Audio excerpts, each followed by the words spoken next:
ক্ষমতার পালা বদলে বাংলাদেশে সংখ্যালঘুদের নির্যাতনের ঘটনা উল্লেখ করে বারংবার উদ্বেগ প্রকাশ করে আসছে ভারত। এবার বাংলাদেশে হিন্দু সম্প্রদায় নির্যাতনের শিকার হচ্ছেন বলে দাবি করেছেন ভারতের ক্ষমতাসীন রাজনৈতিক দল বিজেপির নেতা দিলীপ ঘোষ।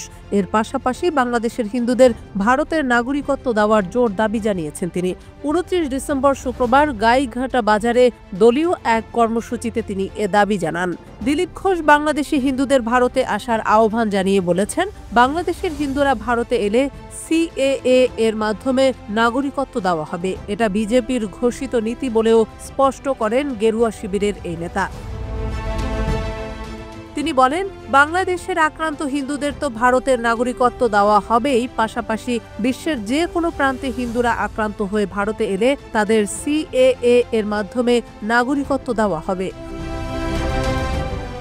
উল্লেখ্য যে ২০১৯ সালে প্রথমবারের জন্য সাংসদ হয়ে লোকসভায় যান দিলীপ ঘোষ। সেই বছরের শেষের দিকে সংসদে সিএএ অর্থাৎ সংশোধিত নাগরিকত্ব আইন পাশ হয়। বলা হয়, পাকিস্তান, আফগানিস্তান কিংবা বাংলাদেশ থেকে ধর্মীয় কারণে অত্যাচারের জেরে ভারতে এলে তাদের ভারতের নাগরিকত্ব দেওয়া হবে। ২০১৪ সালের ৩১ ডিসেম্বরের আগে যারা ভারতে এসেছেন তারা সিএএ তে নাগরিকত্ব পাওয়ার জন্য যোগ্য।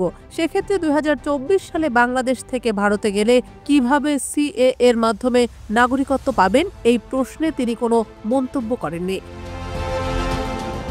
এদিকে ভারত বাংলাদেশ সীমান্তবর্তী শহর বনগাঁর চিরচেনা কর্মব্যস্ততা এখন অনেকটাই স্তিমিত।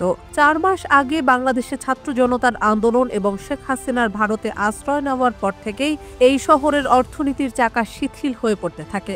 সাম্প্রতিক সময়ে ভারত বাংলাদেশিদের জন্য ভিসা নীতিতে কড়াকড়ি আরোপ করায় পরিস্থিতি আরও নাজুক হয়েছে। টাইমস অফ ইন্ডিয়ার এক প্রতিবেদনে বনগাঁর এমন চিত্র তুলে ধরা হয়েছে। প্রতিবেদনে বলা হয়েছে, সাধারণত বাংলাদেশি ক্রেতাদের ভিড়ে জমজমাট বনগাঁর বাজার এবং হোটেলগুলো এখন কার্যত ফাঁকা। সীমান্তের ওপার থেকে ক্রেতা আসা প্রায় বন্ধ হয়ে যাওয়ায় ব্যবসায়ীরা চরম অনিশ্চয়তায় পড়েছেন। এখন বনগাঁ জুড়ে যা হচ্ছে তার জন্য বিশদভাবে ভারতের ভিসা নীতি দায়ী। আবার এটি তো শুধু বনগাঁর চিত্র।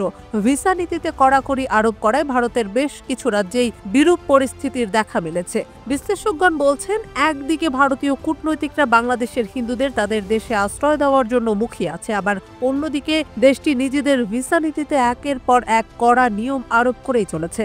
এর মাঝে ভারতের বাংলাদেশি সংখ্যালঘুদের ক্ষেত্রে আসল অবস্থান বোঝাটা কঠিন হয়ে পড়েছে।